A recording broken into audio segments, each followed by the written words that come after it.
যদি একই দিনে গণভোট হয়, অর্থাৎ জাতীয় নির্বাচনের দিনে জুলাই সনদ গ্রহণের পক্ষে নাকি জুলাই সনদ আমরা বিপক্ষে, এই প্রশ্নে যদি গণভোট হয় তাহলে তারা বিবেচনা করবেন এবং তাদের দল এটাকে হয়তো মানে একেবারে কনফার্মলি তিনি তার দলে আলোচনা করবেন এবং তারা সেটা গ্রহণ করতে পারে।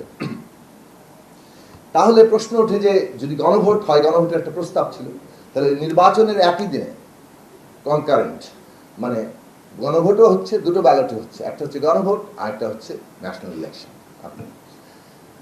গণভোট কিসের ভিত্তিতে হবে? জুলাই সনদ তো নিজেই মানে বিভক্ত, একটা হচ্ছে যে ঐকমত্য অংশ আছে, একটা হচ্ছে নোট অফ ডিসেন্ট বা ভিন্নমত আছে। তাদের প্রস্তাব ছিল যে ভিন্নমত মীমাংসা কিভাবে হবে সেটা তো আমরা আগেই ঠিক করে ফেলেছি, সেটা জাতীয় নির্বাচনের মাধ্যমে যে দল বিজয়ী হবে তার অনুযায়ী সে ওই ভিন্নমতটা, তার যে মতামত সেই মতামত কার্যকর হবে। কাজে জুলাই সনদের ঐকমত্য অংশ এবং ভিন্নমত অংশ দুটো মিলেই জুলাই সনদ।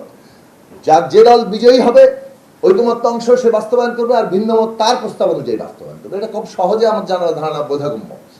কিন্তু জুলাই সনদ অ্যাজ এ হোল সেটা আমরা গ্রহণ করি না করি না, এটা হবে হ্যাঁ না ভোট। অর্থাৎ জুলাই সনদের পক্ষে আর বিপক্ষে জনগণ তো রায় দিবে, সেটার মধ্যে দিয়ে জুলাই সনদ এবং এর যে মানে জনগণ কর্তৃক এর যে বৈধতা সেটা তৈরি হবে। অন্যদিকে পার্লামেন্টে যে ঠিক হবে যে এই যে জুলাই সনদের মধ্যে কোন কোন বিষয়গুলো ঐকমত্য অংশ, তো সকলেই আমরা ঐকমত্য, আর যে অংশ ভিন্নমত আছে বিজয়ীরা ভিন্নমত হবে, হয়তো কিছু আলোচনাও হতে পারে তাতে যদি কোনো পরিবর্তন হয়। এই জায়গাটাতে আছে একটা বিষয় আমরা মনে করি যে এখানে একটা সমাধানের জায়গা তৈরি হয়েছে। যেহেতু 106-এর মধ্য দিয়ে বিশেষ পরিস্থিতির কারণে ডক্ট্রিন অফ নেসেসিটি থেকে এই সরকার গঠিত হয়েছে, আবারও আদালতের পরামর্শে যাওয়া যেতে পারে, অথবা আদালতের পরামর্শ আবারও না নিয়ে একই অর্ডারে যে যে ক্ষমতায় এই সরকার তৈরি হয়েছে সেই সরকারের এই 106-এর ধারাবাহিকতায় তারা এই গণভোটের সিদ্ধান্তের জায়গায় যেতে পারেন এবং আরেকটা কাজ করতে পারেন, আইনি বাধ্যবাধকতার জায়গা ঘোষণা দিতে পারেন। জুলাই সনদ বাস্তবায়ন হবে, যারাই ক্ষমতায় যাবে আগামী দিনে সংসদ, ক্ষমতায় যাওয়ার বাদ দিলাম, আগামী জনপ্রতিনিধিরা এই জুলাই সনদ বাস্তবায়ন করতে তারা বাধ্য থাকবে। 3 নম্বর বিষয় হচ্ছে যেটা অনেক সময় আলোচনায় আমরা মানে পরিষ্কার করে সামনে আনতে পারি না, আমরা আমাদের দিক থেকে বারবার এই প্রশ্নটা তুলেছি যে কেবল সংশোধনী, আরেক দল গণপরিষদ, এই যে জায়গা আছে, এই পার্থক্যের জায়গা আছে। গণপরিষদ মানে একটা নতুন সংবিধান করার এখতিয়ার, এই বিষয়ে কোনো ঐকমত্য নাই, সংস্কারে ঐকমত্য আছে।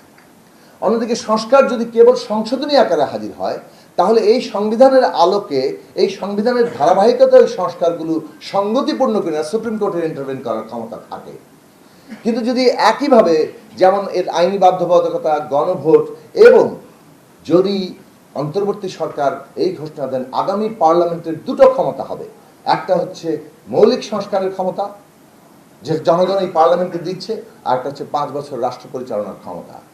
এই ঘোষণা যদি তারা দেন তাহলে এইটা জনগণ যে পার্লামেন্টটা গঠন করছে তার জনগণের ক্ষমতার মানে প্রতিনিধি আকারে তারা এই সংস্কার করার অধিকার পাচ্ছে। ফলে এই সংস্কারকে আর আদালত চ্যালেঞ্জ করতে পারবে না, অন্তত যুক্তিসঙ্গতভাবে। ক্ষমতা দিয়ে অনেক কিছুই করা যায়, সেটা আলাদা আলোচনা। তর্কগুলো শুরু হয়েছে বিএনপি তো কোনো বদল চেঞ্জ করবে না, বিএনপি ক্ষমতায় যাবে কিন্তু বিএনপি বিচার সংস্কার করবে না, এরকম একটা ধারণা তৈরি করা হয়েছে। এরকম একটা ধারণা থেকে পুরো আলোচনাটা চলছে।